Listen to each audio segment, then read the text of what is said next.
ओम शांति। आजकल चारों ओर के हालात अति गंभीर हैं। हर व्यक्ति अपने आप को असहाय और बेसहारा महसूस कर रहा है। ज़्यादातर लोगों की हालात तो ऐसे हैं कि चारों ही तरफ एक के बाद एक परिस्थितियां दिनों दिन बढ़ती ही जा रही हैं। वो एक परिस्थिति का सामना करने की कोशिश करता है, उसे सुलझाने का प्रयास करता है, उतनी ही देर में और बहुत सारे संकट अलग अलग रूप में उसके जीवन में आ जाते हैं और व्यक्ति एकदम परेशान होकर के एकदम मुरझा जाता है। उसको समझ ही नहीं आता कि क्या करें। कोई रास्ता नज़र नहीं आता। कभी कभी तो मनुष्य ये सोचने लगता है कि शायद अब मरने तक उसकी ज़िंदगी में यूं ही घुटना और रोना लिखा है। उसकी किस्मत ही खराब है। पर हर विकराल समस्या और संकट पर अगर आप जीत पाना चाहते हैं तो मात्र 2 मिनट का ये अभ्यास सीख लीजिए अपनी ज़िंदगी में और सभी संकटों को नष्ट करके आप उनके ऊपर विजयी बन जाएंगे। इस योग अभ्यास का नाम ही है सभी संकटों को समाप्त करने वाली प्रचंड योग सिद्धि। ये अद्भुत अभ्यास बहुत ही आसान है, बहुत ही सहज और सरल है। इसके लिए कुछ देर के लिए आंखें बंद करके खुद को एक स्थान पर रिलैक्स होके बैठ जाइए और अपने आप को याद दिलाइए कि स्वयं भगवान आपका साथ निभा रहा है।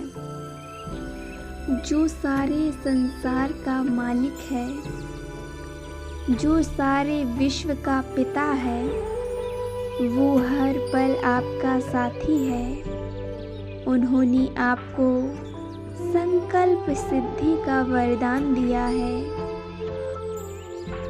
संकल्प सिद्धि का अर्थ ही है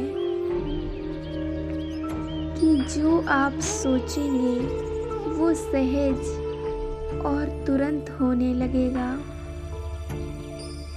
अगर हो सके तो अब आप एक आईने के सामने बैठ जाइए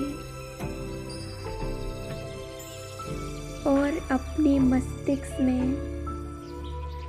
एक तिलक लगा करके एकाग्रता से उसे आईने में देखने का अभ्यास कीजिए। आईने के सामने बैठना है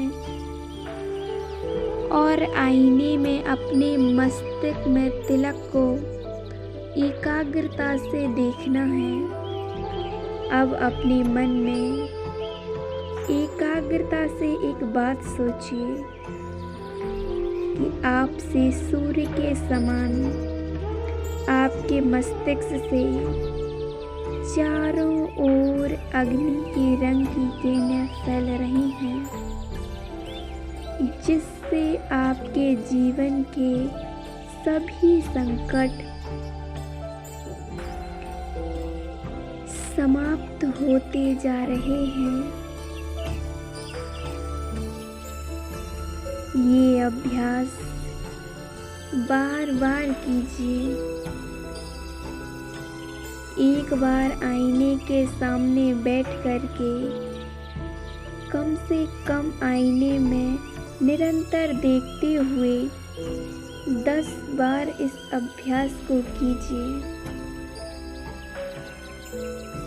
मस्तिष्क में जहां आपने तिलक लगाया है वहां सूर्य के समान ज्योति अर्थात आत्मा चमक रही है और अग्नि के रंग का प्रकाश और किरणें चारों ओर फैल रही हैं, जिससे आपके जीवन के सभी संकट समाप्त हो रहे हैं।